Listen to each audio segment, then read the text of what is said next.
l'exercice. Donc, on va commencer. Donc, je vais changer de crayon. On connaît la fonction de transfert. On va supposer qu'on part à ce point ici de l'exercice.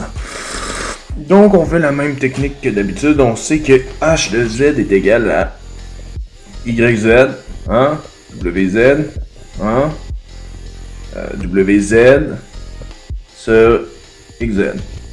On va commencer par l'équation liée à y de z sur wz. Et on sait que ça, c'est égal à au numérateur de notre fonction de transfert. Donc, en l'occurrence, 3 plus 0.7 z moins 1. Ainsi, on a un y de z qui est égal à 3wz plus 0.7 z moins 1 wz. Donc, en passant, en faisant la transformée de z inverse, on va obtenir petit y de n en fonction de w.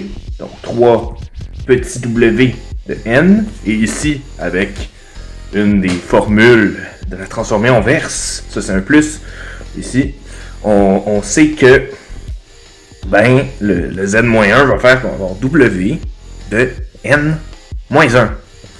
Donc, on ferait le même principe, en fait, pour, tout simplement, pour, de l'autre côté, là, pour ici, pour x. Fait qu'on aurait wz sur xz, qui est égal ici, attention, au dénominateur.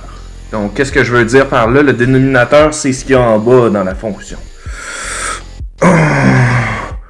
Fait qu'on aurait 1 moins 0.4 z moins 1 moins 0.3 z moins 2. D'accord? C'est d'accord? Oh. Je me parle tout seul. Donc, juste vérifier mes signes, ok. Fait que là, on peut tout simplement, ça va là, ça va là. En tout cas, fait que wz, c'est-à-dire fois 1 moins 0.4 z moins 1 moins 0.3 z moins 2 est égal à x de z. Ce qui veut dire là, ici, on veut garder à droite, on veut juste exprimer notre w en fonction de x. Et c'est correct aussi s'il y a des termes de w du passé, c'est-à-dire avec des n-1 quand on va transférer en n. On va juste avoir à gauche, on va juste isoler notre wz qui va être wn par la suite. Ce qu'on se ramasse donc avec wz qui est égal à, on envoie les deux autres termes ici de l'autre bord, qui est égal à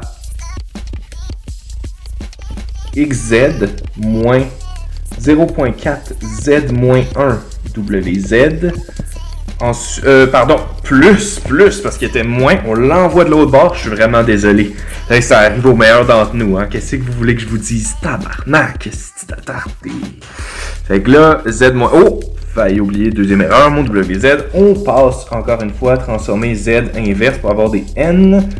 N, voilà, petit x avec n, boudoudou, on se souvient que le z, blablabla, w, après ça tu calisses n-1, vu qu'il y a son z de marde, puis là t'as plus 0.3 wn-2, donc, oui, on a comme dans le corrigé, donc là, comment est-ce qu'on fait pour tracer ça? Donc, un point faible que j'ai remarqué dans le corrigé, si vous me permettez, on va clean up un peu ici, c'est que quand on fait des graphes de fluence, par définition, au milieu ici environ, on a WN. Fait qu'ici, ce nœud-là, c'est WN. Fait que eux, ils le mettent pas dans le corrigé, ils sont vraiment caves. Dans l'exemple, il faut le mettre. Dans les exemples en classe, on les met. Il fallait que je lise la démarche pour que ça ait du sens avec le W. D'ailleurs, pourquoi est-ce qu'on utilise la canonique? Eh bien, c'est parce que la question, en fait, a spécifié d'utiliser le nombre minimum de délai. Le nombre minimum de délai, c'est tous les éléments par exemple, tous les trucs, les shit qu'il y a dans le graphe, là, les flèches, les connexions. Fait qu'on veut que ça soit le plus simple possible, puis ça, on sait que c'est la forme canonique qui permet de le faire. Donc, on va tracer. Moi, ma méthode, personnellement, que j'aime avoir, c'est toujours commencer par WN. On définit WN, fait qu'on va travailler à gauche de WN, d'accord? Donc, mettons que notre nœud WN est ici. On va commencer. Ok, on va commencer. Yeah. Ok, donc on sait d'une part que WN, c'est, dans le fond, c'est une addition de plusieurs termes. On voit déjà en premier lieu ici qu'on doit additionner XN. Donc, on a un premier nœud ici qui représente XN, qu'on peut connecter ici. Voilà. Qu'est-ce qu'il y a d'autre? Ben, on voit qu'il y a lui-même du passé multiplié par 0.4. Donc, on va partir une autre branche ici. Donc, le sens indique là où est-ce que ça va. Donc, mettons, si je veux, ici, on est d'accord, on a une addition WN, donc à ce point ici. Pardon, je vais prendre un meilleur. À ce point ici, on a une addition entre le signal ici, le signal ici et le signal ici. Donc, on a mis déjà notre XN. Donc, on va ajouter ici le plus 0.4 WN plus 1. Donc, on veut additionner. Donc, pas le bon crayon. On veut additionner. Donc, on va le mettre comme ça. Là, c'est peut-être pas la meilleure façon de le dessiner, mais mettons, on faudrait que... Oh, calice. Oups! Et... faudrait, mettons, comme ça. Fait que tu vois que les flèches ici... Oh, tabarnak! Les flèches ici, là, symbolisent que à ce point-là, ici, ça va additionner tout ce qu'il y a dans cette branche-là, fait qu'en l'occurrence XN, puis ce qu'on va mettre en dessous. D'accord? Fait que premièrement, le premier truc qu'on veut implémenter, c'est un N-1. Fait que pour N-1, on va multiplier par Z-1 ici. Puis ici, on va mettre un certain gain. Fait qu'ici, en l'occurrence, ça va être 0.4. Parce qu'on voit ici qu'on veut qu'il soit ici, on veut qu'il soit fois 0.4. Ensuite, on voit aussi ici que W, il faut que, en plus des deux trucs qu'on a additionnés, il faut qu'on additionne le terme ici à droite. Fait que, même principe, on va, vu que là, on a déjà un Z-1 ici, il nous faut un deuxième Z-1 pour avoir N-2. Ah! Fait qu'on a un autre Z-1. Boum, boum, boum. On load ça là. Comme ça. Puis comme ça. Puis là, on met 0.3. Il y a certains exemples que tu peux mettre les gains. Mettons le 0.4 puis le 0.3. Tu aurais pu le mettre là, mais pas dans ce cas-là. Parce que si tu mets ton 0.4 là, mettons, à la place de le mettre ici, ça va multiplier l'autre composante, ce qui est indésirable. Donc là, ici, pour récapituler, puis je pense que ça va t'aider, à ce point-là, on a l'addition entre Z-1 fois Z-1 fois 0.3 qui correspond ici au terme à droite de 0.3 WN-2. Ici, on utilise la propriété que Z-1 c'est N-2, fait que tu en mets deux fois pour avoir N-2. Pardon, Z-1 c'est N-1 quand tu le mets en... Je sais même pas comment ça s'appelle, là, Z vers N, I guess.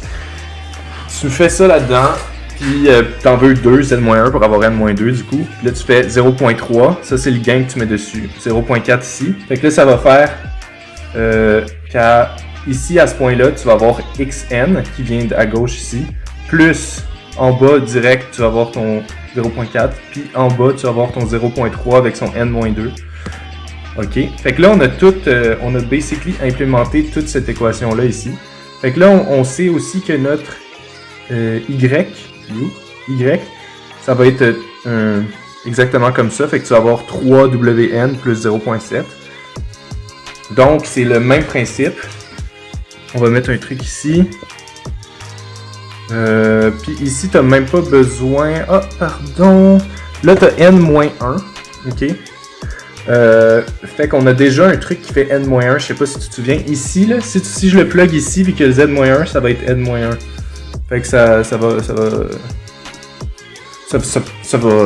va être bon.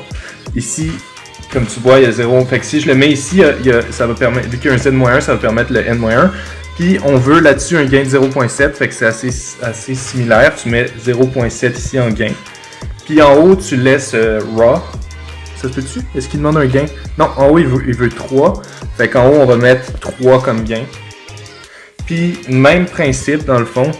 Ici, si je connecte à ce point-là, ici. Fuck me! What the fuck? Yo! Ici, tu vas avoir l'addition du 3 avec le 0.7.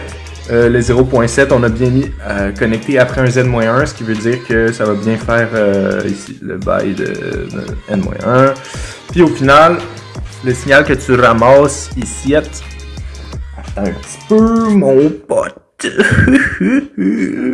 Ça va être le YN. Et oui! Et là, si on compare avec ce qu'ils ont fait les autres dudes dans le corrigé, c'est la même chose. Donc, on a basically réussi. Merci de m'avoir écouté.